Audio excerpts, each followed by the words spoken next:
বাসের কারণে করতে পারবে না, সামনে গেলেও একদিকে চলে যাবে। আমরা ঢাকা ভাঙ্গা বরিশাল মহাসড়কে ভাঙ্গার কাছাকাছি এসেছি।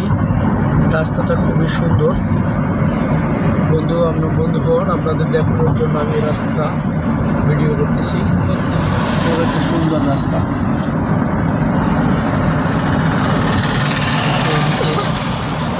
এই রাস্তার নিচ থেকে আমরা এক্সপ্রেসওয়েতে উঠব। নিচ থেকে গিয়ে ঘুরে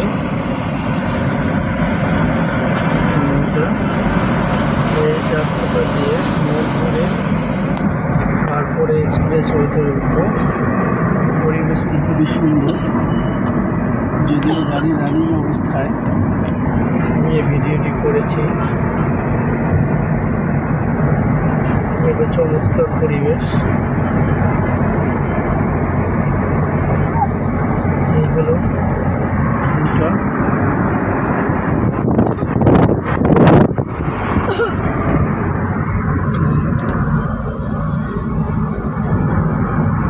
এখন আমরা এক্সপ্রেসওয়েতে উঠলাম নাকি?